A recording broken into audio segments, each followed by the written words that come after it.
We introduced the Apple Watch Series 4. We showed you the new iPhone XS, the iPhone XS Max, and the iPhone XR. We hope that you love these new products. Love these new products. This is going to be cool. Tech Abilities Podcast. My 7 is still pretty trusty. Tech Abilities Podcast. Put a wristband on that and you got a super watch. Tech Abilities Podcast. I just think it'll look prettier. Welcome to this week's episode of the Tech Abilities Podcast. I'm Serena Gilbert, and I'm, of course, joined with Jeff Thompson and Annie Munoz. How are you guys doing? Doing well. Jeff, I hear you're across the pond.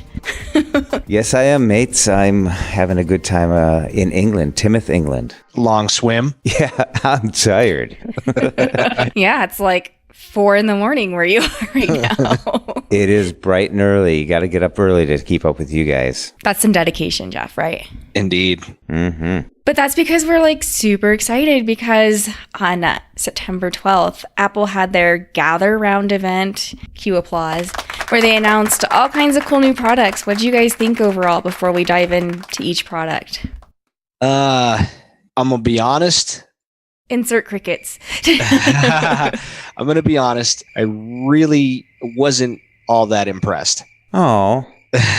I love Apple product. There was some good stuff. And actually, I think, Serena, you got your wish. And I guess we'll talk about it a little bit later, but the design. They thinned it out a little bit. I was impressed. Yeah. You were the first person I thought of when I heard him say that. Oh. Well, thank you, Andy. Jeff, what'd you think? First impressions. First impression was, this is going to be cool. They started out with a watch and, I was like, hey, wow, this is, interesting that they're really going into the health part of the watch. It's going to be like a medical device on your wrist nowadays. That was exciting. And then when they jumped right into the phones, I was excited because the new phones. But I have to admit, other than being faster, sleeker, a little more polish to it seems like a enhanced or a 10 on steroids. The XS Max. I know, yeah. I was kind of like wondering where it would fit into it, but after a few days of letting it digest, I think there's a place for it. Is it for me? Not yet, because my phone's running really good, but it was exciting just to see all the stuff they were doing. I think more importantly, what I was shocked by, the stuff they did not announce. Ooh. Such as the wireless charger that we talked about. I was looking for something that... Yeah, which should have come out forever ago. Yeah. I think that's a problem Apple's having is they've talked about some things and they're not coming to fruition with them. And they brought it out there and now they just totally ignore it. Crickets, right? Mm-hmm. Yeah, it was funny because you would have thought they would have been like, and coming soon. But if they stick to their traditional schedule, there will be another event late October where they're like, but wait, there's more. Yeah. So we'll see if that's when, the second iteration of maybe the AirPods come out and then their wireless charging station, I guess you would call it. Yeah, they should have put a to be continued at the end of that show. ... The show is like 2 hours long as it was, though. My goodness. Kind of a snooze fest, but so many videos that were like, and they display, why did they have to show us like 3 different video games? Yeah, that was kind of the thing that I was sitting there thinking is like, for somebody who's blind or visually impaired, we don't care about that stuff. Doesn't do anything for us. Let's get to the meat and potatoes of this thing and call it a day. But when you look at the meat and potatoes of this thing, they were enlarged the image area. They didn't make a physical form factor bigger, but they made the image area much more wider out to the edges. Now, if you grip your phone, is that going to screw up voiceover? That's what I was thinking. Oh, that's going to be sensitive on the edges now. But you know what? And we're going to get into all of the models. But just a last comment on that. I do have the iPhone where the screen is edge to edge. And I find myself when I'm on a phone where the screen doesn't go edge to edge, overshooting where I'm trying to tap. Like if I'm trying to just hit the back button in an app, I end up in the status bar. Or if I'm trying to go to the status bar, I end up where there's nothing. So you adapt very quickly. You'd be surprised. But let's talk about all the fancy new iPhones that are coming out. So Apple announced not 1, not 2, but 3 new models of iPhones. So there's the iPhone XR or XR, whatever you guys prefer, the iPhone XS, and the iPhone XS Max. So lots to describe about each one. That 10 R is the lowest cost phone model that's going to be coming out, starting at $749 this year. It's an LCD screen with a diagonal measurement of 6.1 inches, which is kind of interesting because that's actually a little bit bigger than the iPhone 10 when you measure the form factor. It actually seems to be a pretty decent phone. It'll come in lots of different colors. There's like 5 or 6 different colors that they listed. Oh man. I think there's a pink one, if that's what coral is. Yeah, coral is kind of, it's not really pink. It's got a orangish. Yeah. Yeah. They're very bright colors because I remember it's like white, yellow, red, very bright. And it's going to be aluminum instead of the stainless steel or the glass like the other phones are. That'll help the bend gauge problem. It'll just, crumple, Note to self, don't put it in back pocket. But here's the really odd thing that and maybe it's cost saving, but one thing that is really odd is, it'll still be able to do the portrait pictures and things like that. It won't have dual cameras, but with the hardware and the software, it'll still kind of be able to mimic that. But they took away the 3D touch and replaced it with haptic touch. And I can't figure out what the difference is. I've tried to look at articles and nobody really seems to know. So that'll be interesting when the phone actually comes out to see what the difference is as far as that. I'm thinking that this particular model is like the SE on steroids. If you recall, the SE doesn't have 3D touch. It had the same processor as the iPhone 6S, but it didn't have the 3D touch. And that's kind of the same thing, is this one's got the same processor as the 10S and 10S Max, but they took away the 3D touch and the haptic feedback. Now that you compare it to the iPhone SE, I think that's a perfect comparison. It's just going to be a larger screen real estate because they stretched it out quite a bit because the iPhone SE was on the iPhone 5 form factor. Yeah, which kind of leads me to believe that they're probably not going to do a second gen SE because this one's got everything that an SE would have, except it's going to be bigger. And they have actually removed the iPhone 6S and iPhone SE from their retail stores now. Gone. So the only way you can purchase those two particular models is through a third party authorized retailer now. Apple also announced the iPhone XS, which is going to look very close to the iPhone 10. It's going to have that 5.8 inch screen. That one will start at $999. And then they kind of surprised us a little bit with the iPhone XS Max, which is going to have a screen with a whopping 6.5 inches and start at $1,099 for all of those models for the 64 gig models. And I was surprised between these three devices that they're all using the AI Ionic 12, the new processor that Apple developed, in all of them. That didn't surprise me because, again, like I said, with the 6S and the SE, the 6S came out first, and then like that following March or April, I forget what month exactly, the SE came out, and that was the exact thing, is they gave it the same processing chip that the 6S had. Obviously it was just, again, smaller form factor, and, they took away the 3D touch on it. I always thought that some of those that they were coming out when they came out with the C or they came out with, the SEs, sometimes I thought, well, that's a good way to use up all the spare parts as they move into another one. That's a good point. This time when they came out, it seems like they're starting out from scratch. They've even, Serena, basically your 10 is now done, right? They did discontinue the iPhone 10. Which is really surprising, actually. Wow. So now their lineup includes that they still have the 7, which really surprised me. I'm wondering if they just wanted to keep, because I think the 7's only going to be like $450. Like $549 or no, was it? Yeah, $549. So this was I think it was a pretty steep price cut. I think they'll get some business out of it. Well, the weird thing though, that is, and I don't know if they're intentionally doing this to have 2 sales cycles in a way, but if you look at the fine print and things like that. Serena, we like to call it the small braille. Yes. Sorry. Small braille. It says that the iPhone XR won't be available for pre-order until October 19th and then shipping October 26th.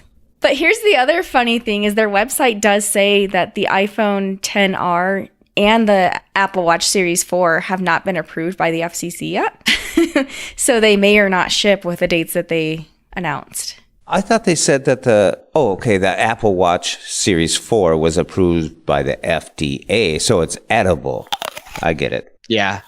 But the other thing to take into consideration is that the 10S and 10S Max, you can pretty much bet that they're going to get back ordered. That's usually the way these things go. Even when they say they're going to start shipping, if you get it early, yes. But I can guarantee you the later in the day you ordered or the next day or whatever, you're going to be looking at a couple of weeks to several weeks before you actually get it. I saw that some people are going all out and getting the 512 gigabyte max.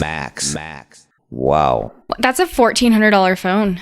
Now add Apple Care to it. Apple Care Plus. And they have an upgraded, it's Apple Care Plus now, where you can be covered if you lose your phone or if it's stolen. What's the difference between that? I think it's going to cost a little bit more. So like right now, if you lose your phone or it's stolen, there's nothing that Apple will do for you. So for an extra fee, you'll be able to be covered for that if you completely lose it or somebody takes it out of your man purse. But let's talk about the 10S and the 10S Max. I mean, personally, other than the new chip, what's different about it from the 10? I don't see much difference personally. No, there really wasn't. Honestly, I still say for the whole keynote, if it wasn't for the fact that you have the update to the Watch Series 4 and then adding their price reduction to the iPhone 7 and then also adding in the 10R, none of the products that are coming out at this point other than the watch or anything that I really want to jump up, run out and buy. But I think with the R, they made it cost effective as opposed to the other two. I didn't see anything that really stood out as a huge difference other than the chip. I really do like the fact that they are making it better for, sighted people that do take pictures. They got the dual lens and plus they got the stereo microphones. So you're able to do videos in stereo and they have stereo speakers. Now, I'm not impressed with the stereo speakers that I have on my 7. However, they said they're going to be louder. So those minimal type of things for, innovation. Honestly, I do think the Apple iPhone has reached its potential in a sense of us being awed and wowed by the new this. Oh, we can do that. Now they're just making it faster, sleeker, slimmer, and I guess still keeping it affordable with the R. Before we move on to other announcements that were made around the table, anyone looking to upgrade this year? I know I'm not.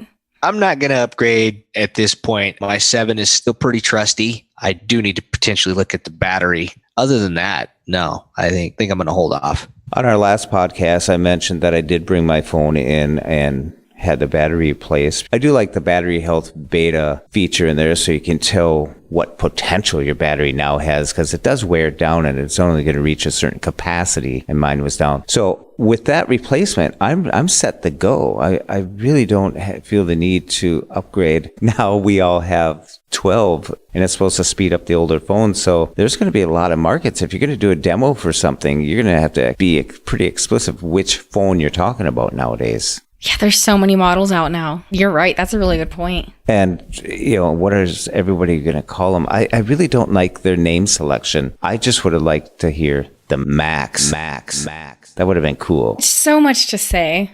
Mm-hmm. The iPhone XS Max. Yeah. And Max just sounds cheesy to me. I really do. Why didn't they call it the iPhone XS Pro or, stick with because they have the MacBook Pro, the iPad Pro. Why wouldn't they have that line follow with their iPhones? I think they're just running out of ideas.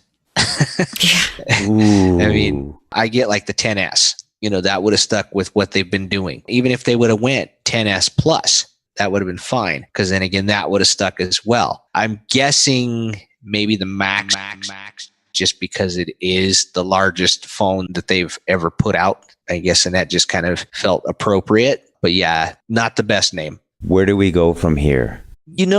For the longest time, I've always thought phones are phones. I mean, you can continue to add different things, whether it's awesome cameras, whether it's stereo speakers, mics, all those things. And those are all great things because we all, in some way, shape, or form, can benefit or use them. Even if we're not doing videos or taking photos, there's other things that we can certainly benefit from those features. But I think really at this point, outside of video gaming, what can you do to make these products stand out with your operating system? There's got to be something else that could be a wow factor. I've honestly felt that they've been stagnant for years. I can't think of really the last thing that really wowed me, and this goes back forever to the iPhone 4S, was Siri. ever since then, I get everyone loves Face ID. I use it every day. I get that. I like that there's no home button now, but it's never been like, oh my gosh, that's really cool. Nobody else is doing that. Siri was the only thing that was really unique and new at the time. And to tell you the truth, Siri has been stagnant ever since. There's been a few growth spurts here and there with it, and with all the other devices coming out and just filling the market with all these artificial intelligence, they call them, but these virtual assistants or whatever you want to say, I really have seen nothing in the Siri that's making me go, wow. And that's where I think it has to be. Unless they're inside these new devices, their potential with the new chip, the new processor, all the stuff that they have built in here is going to give the third-party people the ability to start to wow us, because they're going to be coming out with the shortcuts. They're going to be coming out with augmented reality and the gaming and stuff. Are we going to find that the fallout from all this is going to improve? What we are looking for is better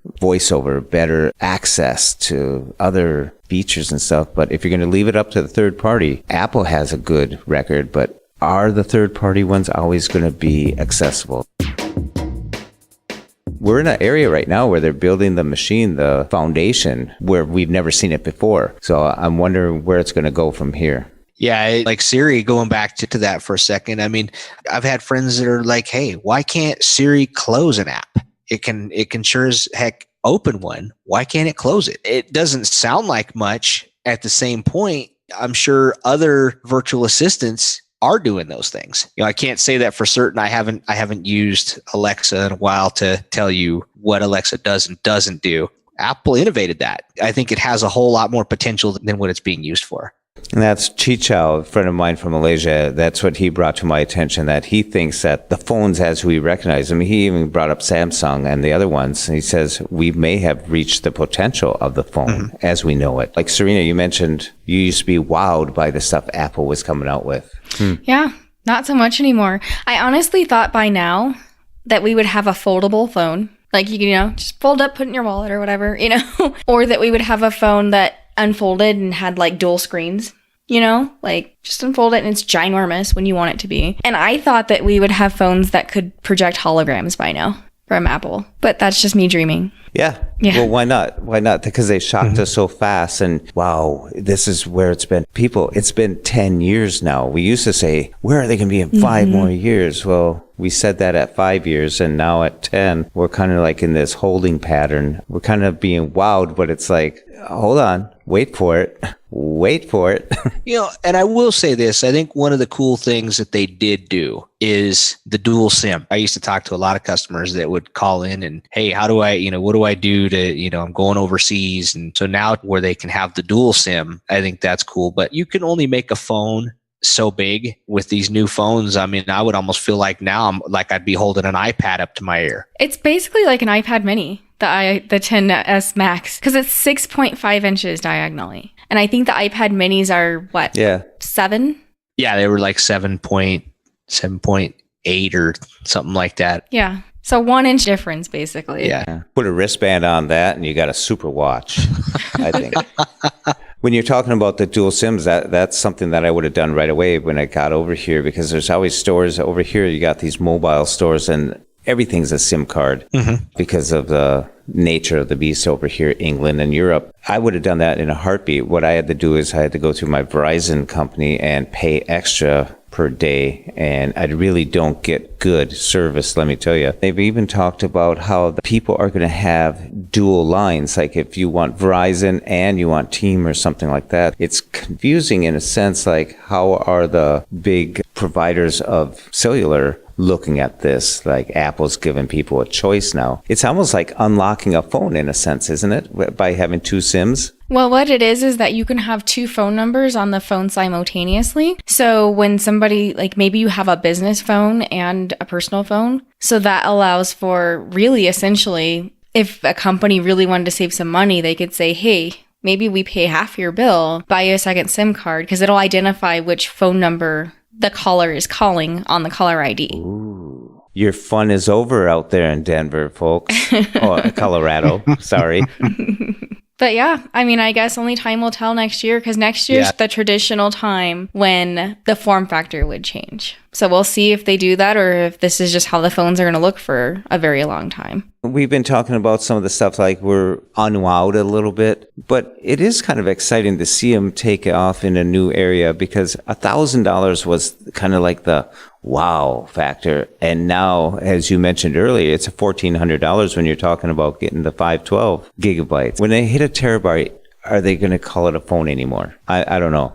So Apple also announced brand new Apple Watches, which we somewhat predicted. And I really feel like there weren't any huge surprises with this, except for a little bit of changes to the form factor. The new Apple Watch Series 4 will start at $399.99, and they're having slightly larger iterations, the 40 millimeter and the 44 milliliter. Whoa, the 44 millimeter and the... Sorry, guys. What you been drinking? It's just water this time. Millimeter, meter. But they did say, surprisingly, which is not like Apple, they made sure to tell us that all of the existing watch bands that everyone has had will fit the new Apple Watch Series 4, which is kind of refreshing, because normally when they have something new, they're like, oh, you got to buy all new accessories, have fun. So what do you guys think of the new Apple Watch Series 4? What are some of your favorite new features that they talked about? You know, for me, I thought there was a lot that was interesting. I mean, all the medical stuff that they're implementing into the watch, they're certainly trying to push the health and fitness aspect of things. And I think that's good. I think we need that, especially in this day and age. We talk about health on a whole different subject. Some of the different things that were kind of cool was like the fall detection and the studies that they did on that. Obviously, you hope that you never end up in that situation that if you fall and you can't get up, we're not having to do Lifeline, or Life Alert, whatever that was called. It's nice to know that that's there. And, that it can sense that if you're immobile for at least a minute, that it's going to do, it's going to send an SOS to your emergency contact. It's going to, contact emergency services. And I think that was pretty cool. But I also think that the bigger display, especially for somebody like myself who's low vision, I think I could certainly benefit from that. The fact that, again, it's a sleeker design. Those are definitely some things that stood out to me. And obviously, the more information you can pack into a small little display like that, the better. I was really excited when I heard that they're going to actually be able to monitor the heart and more of your health features. The ECG is kind of really interesting. Jeff. Yeah. You got to redo that sentence. EKG. No, it was ECG. ECG? Okay. It was ECG. He had it right. I'm sorry. I interrupted you for no reason. You can smack me. I'm really excited about the ECG, being able to monitor that and get it to your doctor, or do like a past history of stuff. Like you go to the doctor and they might be able to have a whole history of, even your sleeping patterns, even stuff that you've been doing, your activity, your heart and all that. And that's very important, because when you go there, what you been up to? Nothing. So it's a little bit information that's already there just because you exist, kind of, or you're wearing the watch, and they'll be able to have it. So that's exciting. And I agree with you, Andy. That is kind of a new era that we'll be falling into here. No pun on falling or slipping, but it's going to be interesting at how we're going to utilize that, or have other people utilize it, which brings up the other question. Are they going to know more about us than we really want them to, That's one thing I'm really excited about to watch. It's going to be louder, and that can be interesting. They did move the microphone, from what I understand, on the form factor, so it's on a different spot, where apparently Siri would be more responsive, and then most likely dictation and things like that as well. Yeah, they moved it away from the speaker to prevent like echo and stuff like that. So have you guys, typically when a phone happens on my watch, I have the Series 2, so the Series 4, I'm kind of interested in it, and Lori wants my old watch, that type of thing. If you guys get a phone call, do you have to hold your wrist up to talk to the person? Do you feel you have to, or do you have to? I usually hold my wrist up only because I feel like I get a lot of what? But I've always found it a little bit difficult to reliably answer the phone on the Apple Watch Series 2, because that's what I have. Mm-hmm. And I don't know if it's, maybe I just don't know a gesture, but like flicking around to see who it is and then trying to find the answer button on the little tiny screen, I usually end up missing the call. Exactly. And sometimes when it's ringing, it doesn't want to read the name. Mm-hmm. Or have you noticed lately that it reads the phone number instead of the name? Well, that's weird. I know sometimes my phone will do that if I haven't, if it's requiring my passcode. Oh, that could be. maybe. And I don't know if it's like a privacy thing, but it will only just, it won't display people's names then. It'll just say phone numbers. Oh, I never thought of that. Yeah, that makes sense. Interesting. But they did also talk about in the presentation how you no longer really have to be around your iPhone anymore with the new Series 4. Did you guys catch that? Mm-hmm. They were like, we're freeing you from your iPhone or something like that. Well, I thought that was supposed to be the case with Series 3.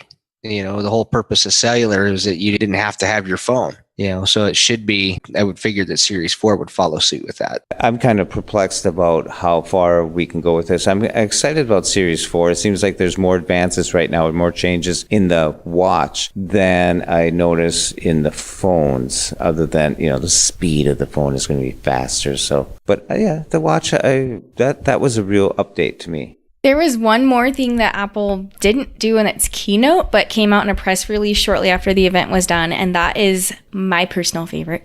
Finally, some updates to the HomePod and what it's going to be able to do. I mean, they confirmed that, of course, with iOS 12, there's going to be Siri shortcuts. So predictably, we'll probably be able to launch like Pandora and Spotify using the shortcuts, assuming that Pandora and Spotify developers chose to add that to their app, which I don't see why they wouldn't. But they also added some other features that the HomePod will be able to do that it should have already been able to do, but we already beat that horse. So, but one of the things it'll be able to do is have multiple timers. You'll also be able to search for music on Apple Music by saying lyrics to the song, which those of us who have Alexa devices know that we've already been able to do that there, but that's really nice that Apple's adding that to the software. You'll also be able to answer phone calls on the HomePod and make phone calls on the HomePod, which again, should have already been able to be done, but it's cool that they're adding it. So I know you guys don't have HomePods, but would those additions to the software make it a little bit more intriguing to you to purchase one? I'm going to have to say what you said last time.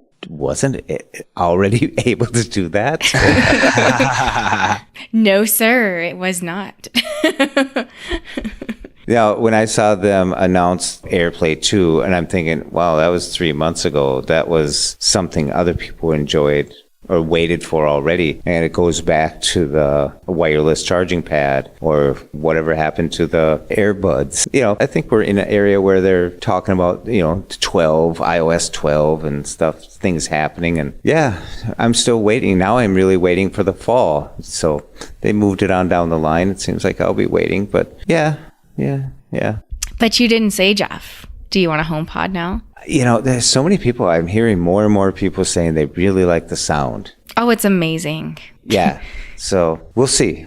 I do. I'm stuck in this apple orchard, and I like apples, and I like everything they do. And, I'm just in a spot right now where they've made such a good 7, or I would have to say the 8s are just as good, or the 10s that people have. I don't see a lot of people jumping, especially when the cost is at a new level of me just to back up for a second and really fathom what that means to people. Are people going to be spending anywhere from $60 to $70, $80 a month to operate this? And I just saw the cellular providers like Verizon coming out, and they have a deal, and it matches pretty much up with what the Apple deal is, but you got a 2-year contract with them, so it's a few dollars cheaper. That's it. But, I don't know. I like Apple. Well, Jeff, I'll make a deal with you. I will talk to my bestie, Lori, about putting a HomePod underneath your Christmas tree. And then you can take the Blind Abilities team to CSUN. I hear you. And I'll be able to hear better music, too, right after Christmas. Yep. I'll make sure that I tell her. We may have been talking pretty critical, but it was the best. It's time of the year. It was great. I liked it, and it's an event. And I won't even tell you guys how I listened to it during the event. I was sitting right in the other room here in Timoth, England, and a couple we were with, she's really a techie too. I gave her one of my earbuds, and I had one of my earbuds, and we listened to the event during dinner. Nice. And Steve actually suggested we do that. You could just both be listening to it. So we were covered. So it was kind of funny because we were making loud comments about it and stuff.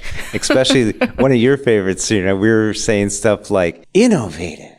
dazzling. Absolutely incredible. Amazing, amazing, just amazing. We were repeating every time they said those words. Were you guys on the floor after? Like, you'll have to take that out. Sorry. No, it was kind of funny. It was entertaining to actually listen to it and stuff. I'm sure a lot of people liked it. A lot of sighted people really loved it, I'm sure, because that image is really something they like, and they spent a lot of time on those photographs. And that's usually par for the course. Anytime that they upgrade the cameras, they certainly want to bring out the wow factor of what these photos look like. Obviously, the first thing out of their mouth is these have not been touched or enhanced in any way. In that respect, yeah. I mean, when they come out with new cameras like that, it is great. And for us, maybe being down on the event, it's certainly not a reflection on Apple as a whole. I think it's just that when we're talking about what that means for those of us that are blind or visually impaired, there really wasn't anything that was a wow factor for us. Well, and part of it is that, number one, Apple hypes this up so much. I mean, they're so dramatic with even the invitations that they send out. Everyone visually analyzes them to the T, like, oh my gosh, look at that picture. What does this mean? What does the wording mean? Why does it say gather around? And then they say things all throughout to even build up the dramatics even more, like, this is the best iPhone yet. This is the best Apple Watch yet. Stunning. This is the best camera on any cell phone yet. It Dazzling. became the #1 smartphone in the world. Today, we're going to take iPhone 10 to the next level. This is iPhone XS. It is the most advanced iPhone we've ever created. And you're just like, okay, I get it. You guys think you're awesome. And the money is behind it. Believe me, I absolutely love Apple. But they're going to have to step it up next year. For sure. Yeah. Unless you got $1,400 on and want to be the new kid on the block with the brand new X or 10. Let's call it the 10. The 10S Max. With 512 gigabytes. Sign away your life. That's how Uncle Timmy was referring to it. Was iPhone XS and iPhone XS Max. Serena wins. No, sorry.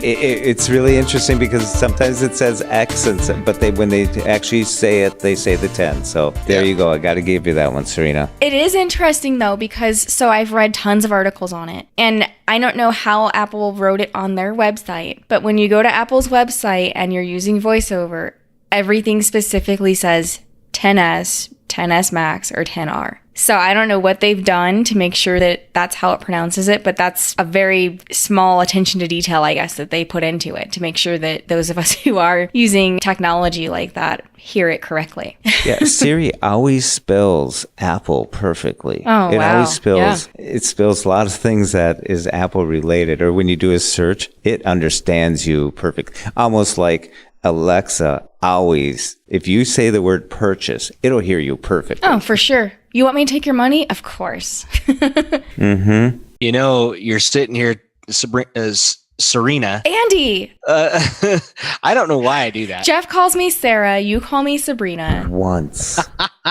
But what's funny is I'm looking at the website. Yeah, so on the website, it says iPhone XS, iPhone XR. Of course, then it has like iPhone 8, iPhone 7. So yeah, they did something on the back end because for visually, it's showing as XS and XR. Definitely with VoiceOver, it is saying 10. So it's interesting. I think you got a point there because when I'm reading articles sometimes and say the writer uses the XS, it will read it as X. Yep. Good for you, Apple. You're using VoiceOver. Yes. And Andy, correct me if I'm wrong, but isn't their website like a new darker theme right now too? Let me take a look. Like on their landing page? Because I've got it on inverted colors, so let me uninvert. Wow. You got him to uninvert. She did. Yeah, and coming out now, everyone should be able to get 12 now, and everyone should be able to move into the desert with the new Mojave. Yes. That comes out the 26th. For some reason, it's delayed. Same thing with tvOS. dark theme. And I will say that iOS 12, as far as bugs and things goes, It's a pretty smooth operating system. I don't see any reason why, if you're a voiceover user or any other assistive technology, to delay in updating this, especially if you're running on an older phone. Dive right in. I've never seen so many betas come out on an iteration of the moving from like 10, 8, 7, 10, whatever one they were doing. This one, they've done basically 12 beta releases. Wow. I don't know if that's what they mean by getting it right, by just doing more beta tests, but it seems like it's pretty good. And yeah, Serena, their page it's a darker landing page because it's focused still on the keynote. Gotcha. So when you go there, that's the first thing is big news, and it's talking, about the phones and giving the option to watch the keynote. So with Mojave coming out with dark theme, I think they might have just called it dark mode or something like that. It's not night mode because the night shift is something different. It takes the blues out. And you being low vision, that's probably something that you would probably check out right away. Not necessarily. I mean, I'm pretty simple with what I do. I pretty much will just jump straight to invert colors, and usually that handles everything that I need. Mm-hmm. And you're using the Mac. If I'm using the Mac, I would jump to invert colors and use zoom. That's what I would go to. It'd be interesting because with my vision and stuff, I think I might just turn it to dark mode so it's not bright. I just think it'll look prettier. Well, of course. There you go. Well, I'd imagine it'd probably save some battery life too.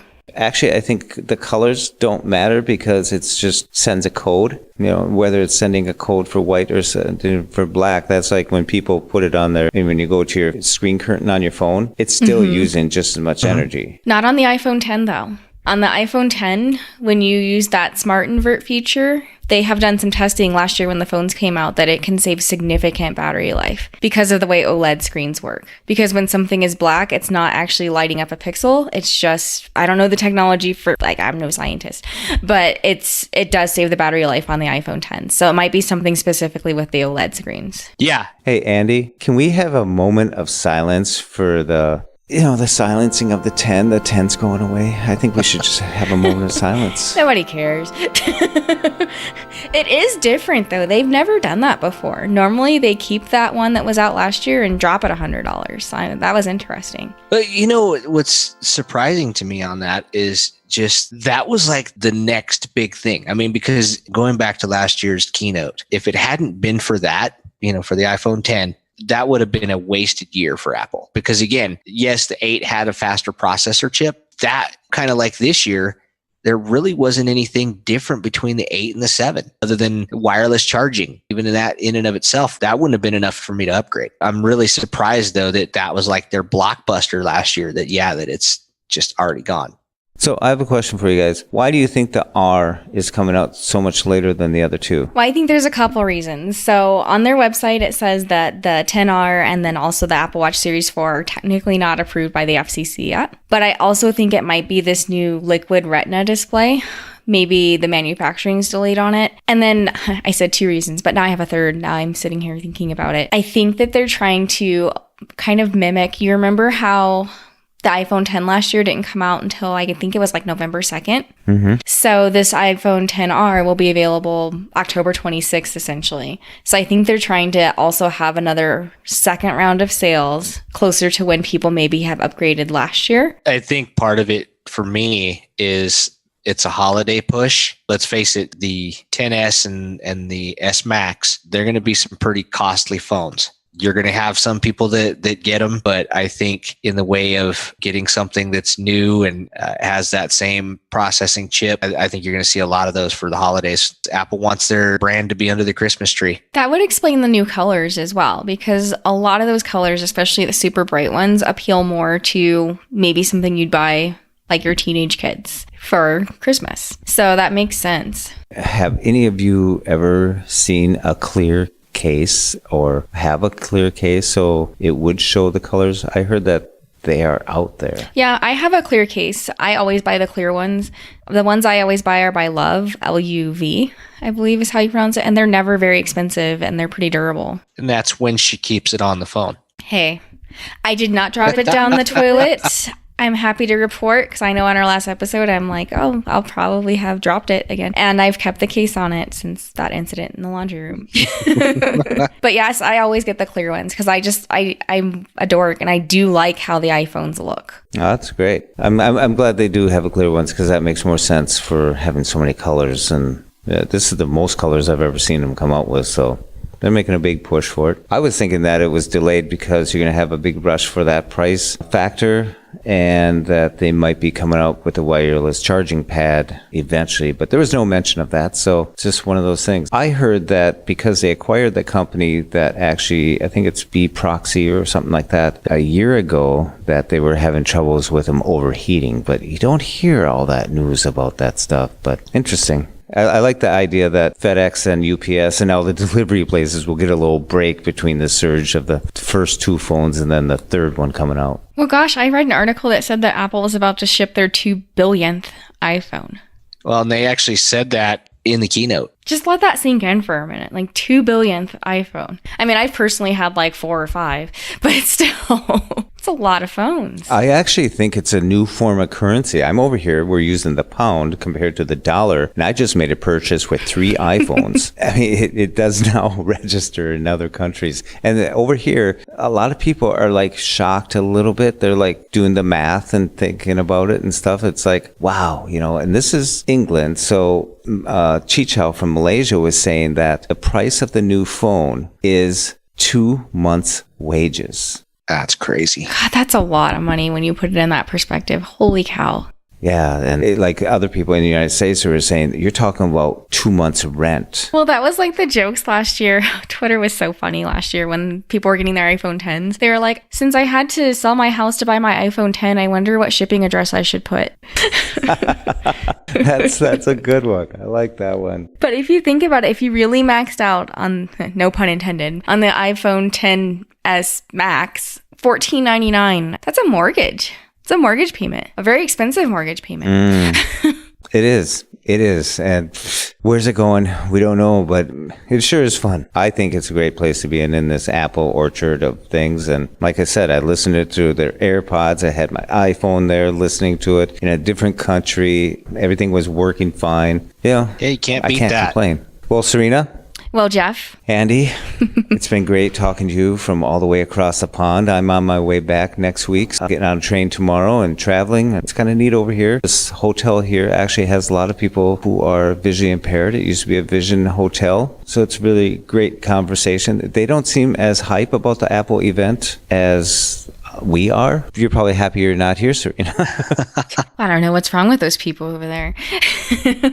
Well, I have enjoyed chatting with you guys about this latest Apple event, and I hope this leads to our annual tradition of, of course, the most wonderful time of the year. At least we'd like to think so. And Andy, thanks for joining us once again. Absolutely. Jeff, it's always nice speaking with you. Thank you, Serena. It was great. And we hope to chat with you next time on Tech Abilities. Talk to you later. We introduced the Apple Watch Series 4. We showed you the new iPhone XS, the iPhone XS Max, and the iPhone XR. We hope that you love these new products. Love these new products.